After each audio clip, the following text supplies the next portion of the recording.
morning guys. Dito kami ngayon sa van and we're going for another tour. Ang tour namin ay San Pancho and Sayulita. So, ayan. Ito yung aming first stop. Paggawaan daw ng fruit candy. So, tignan natin yung ating fruits dito na candy na ginawa nila at titikman natin yung kanilang mga prutas. Ayan, Prueben esta fruta, si quieren probarla, está muy buena. Hace poquito alguien dijo jackfruit. Okay. Hace poquito alguien dijo Langka? que era Tikman natin yung langka. Una vez la comí toda la fruta Mangga. Yung kanilang langka. Dulce de leche. Prueben la piña. Déjenle, mira, mi amigo. Avocado, leche. Mango. Para la niña. Para comer piña con... Nunca había probado yo esta fruta. Noni. Tikman natin tong dulce de leche. Dulcecito. Aquí hay platanitos deshidratados. Yema. Fritos. Ito. Yema. Sarap. Tiene tequila. Tiene tequila. ¿A poco? Tikman natin ito. Tamarin ko. Tamarin. Sampalok. Sarap. Sarap na. Tamarin. Sarap kami.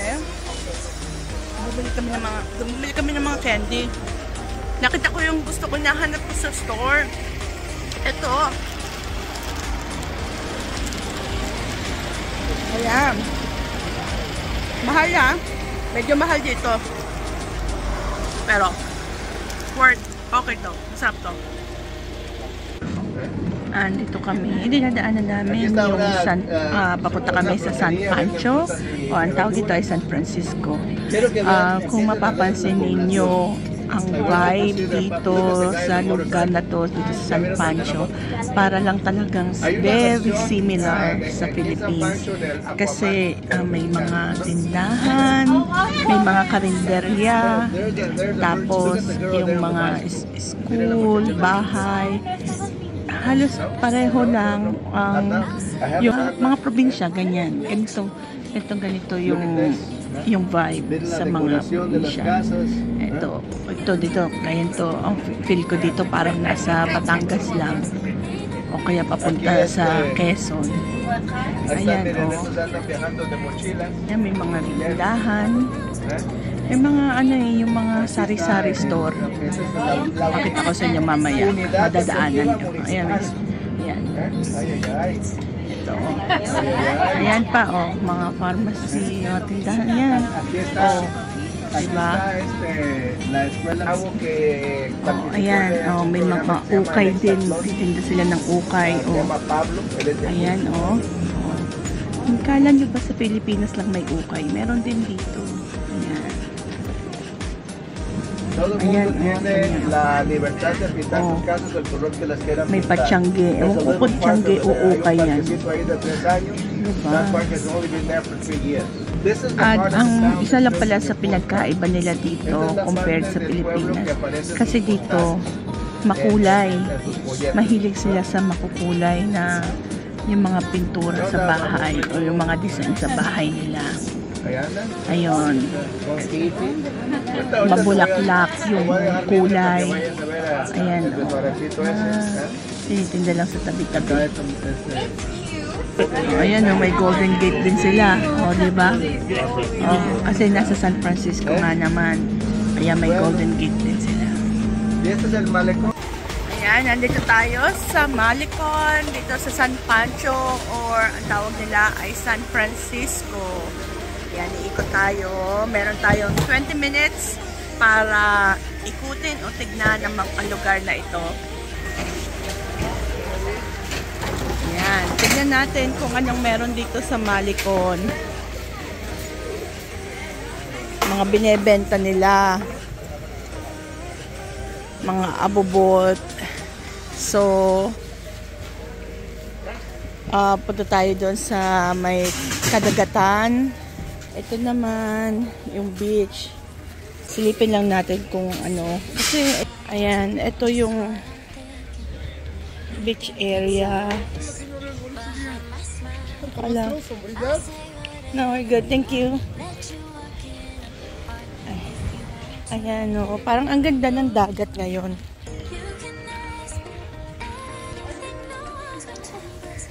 Mataas, oh.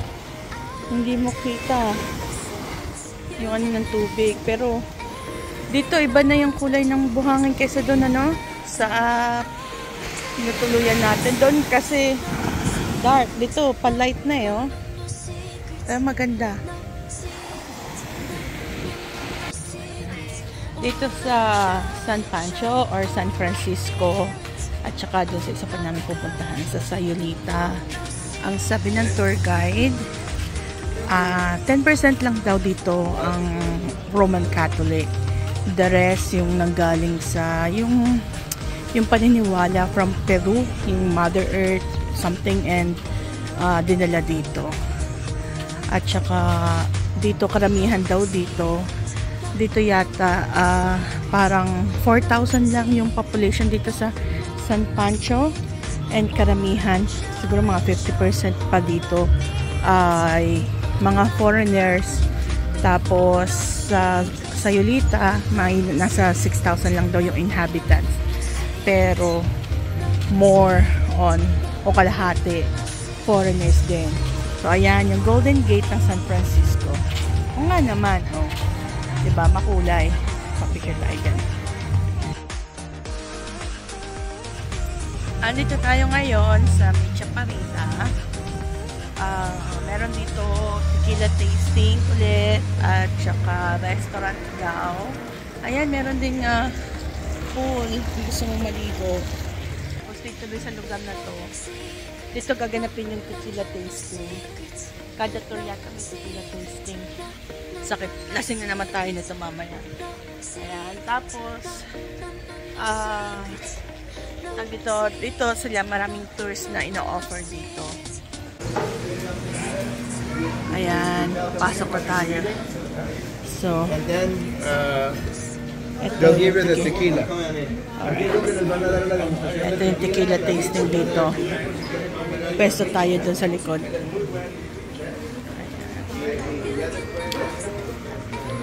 Yan, may tequila tasting dito. Tignan natin sila ng video. Paano maglalaro. Dapat pala pinasuot ko kay Cervantes yung kanyang sombrero para Mexicanong ang dating habang naglalaro. Ay natin itong mga sombrero ng mga Mexicano. Okay?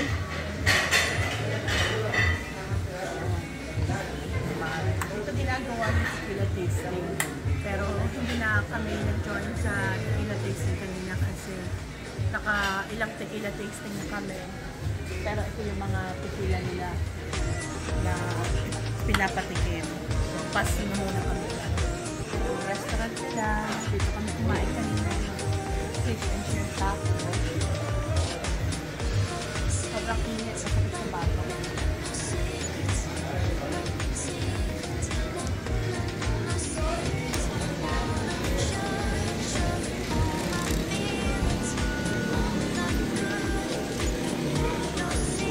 Ayan, isang activity dito sa Chaparita ay ang horseback riding. Ayan, sasakay ka dyan sa mga kabayan na yan. Okay, andito kami ngayon sa Sayulita Town. Ito ang Sayulita Public Market. Ikutin natin mabilis. Tapos, iwas tayo sa ano. Maganda sana magdala nito, oh. Kahoy yata ito, be. Tignan mo. Kahoy. Yan. Kahoy ito eh. Parang maganda. Tanungin mo kung magkano. Yan. At least hindi mababasag. Maganda siya para sa ano. Ito. Yeah, hand-painted daw. Ito, mga kumot, mga blanket. Tapos itong mga alahas. O ito, magpapapicture tayo muna dito. May nakasulat na Sayulita. Okay. Ayan, nandito tayo sa Sayulita. Ayan, magaling din ang mga Meksikano sa mga handcrafts eh. Ayan o. Kaso ibang mga ano siguro dito, galing na rin ng China. Mga blanket. Marami na akong blanket sa bahay. Maganda sana, kaya lang ay, magandang ano to, runner sa lamesa. Ano kaya haba nito? Tignan natin. So, ito daw, famous dito sa Sayulita, itong mga banderitas na to. So, magpapa-selfie tayo dito. Ayan. Alright, so, ayan. Lakad tayo, papunta yung sa playa, diretso doon. Papunta sa dagat. So, may nagsiselfie. So, yan, lakad lang tayo dito. Just, mga friends, kung maramdaman ninyo yung init dito, talagang gumuguhit sa likod. Ayan. Mga paninda. Mahilig talaga ang mga Meksikano sa mga makukulay na bagay. Ayan, din sila kilala. Pero grabe naman ang presyo. Mahal naman. 3,000 pesos. So magkano yun? Parang nasa $300 o 250 to 300. 250 to $275. Yan, punta tayo sa beach side.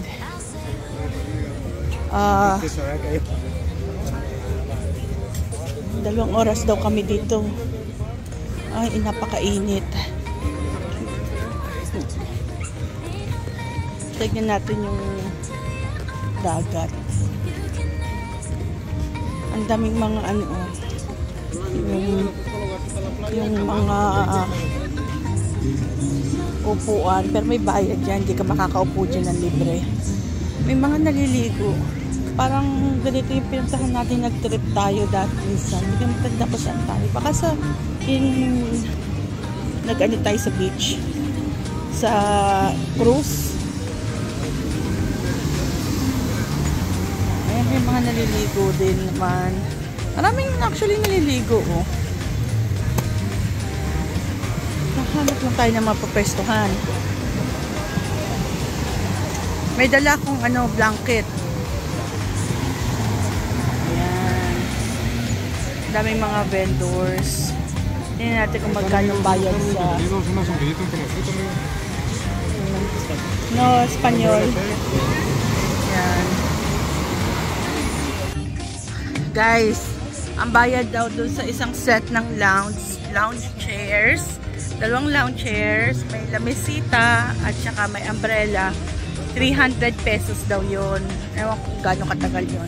Eh, meron naman kaming payo. May blanket ako. Kaya lang, eh, ayaw naman magstay ni Mike dito sa may playa. So, gagawin namin, maglalakad-lakad na lang kami sa may town. Tapos, papunta sa may restaurant pagka naisipang kumain or pagka nangailangan ng banyo. Yan, balik tayo dito sa plaza. Ngayon, ikot tayo dito. Pasok tayo dito, punta tayo sa parish.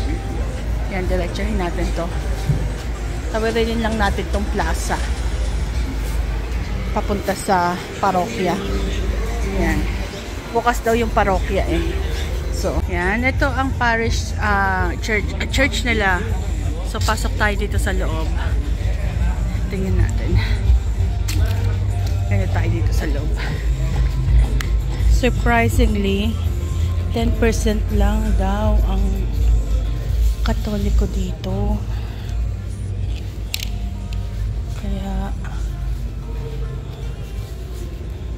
kakaunti ang nagsisimba. Kaya laging sarado.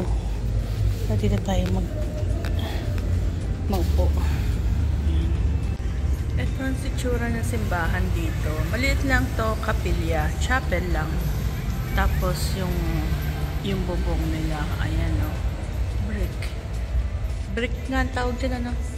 Mga brick. Ayan. Tapos, pinapatay nila yung kuryente. Kaya, hindi mabuksan yung mga electric fan. Wala. Ito, dahil sa sobrang init, kumain kami ng popsicle. Popsicle sa tawag nila dito, pero very creamy. Itong popsicle nila is made of real milk and fruits. Hindi katulad doon sa Canada na juice lang. Ito talagang ice cream. Ayan yung gusto kong tindahan puntahan. Yung mega na yan. Malaking shopping center or ano yan. Sarap pa naman mamili dyan. Pati dito oh. Ayan. Sayang. Ayan, dito sa Vedanta, meron ditong ano, ayan o, cable car. Tapos, meron din golf course dito sa Vedanta Resort. Meron din sila yung mga rides. Bago ka pumasok dito, dadaan ka dito, may gate ang Vedanta. Ayan. Napakalaki nitong resort na to kasi ito daw resort na to gagawa ng polo club. Ayan. Tapos may golf course nga at saka may theme park dito sa loob. Ayan no, may cable car. Ayan, kita niyo yung cable car. Ayan. Vedanta Resorts. Dito sa Vedanta, makita niyo oh.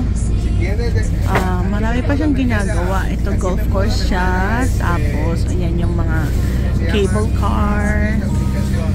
Makikita niyo, may theme park. Ito daw, Vedanta. Mas malaki pa siya sa Florida Disney World. Ayan o. Makikita niyo yung Ferris ba yun? Tapos ito may roller coaster din. Ayan, malaki rin na yung roller coaster nila.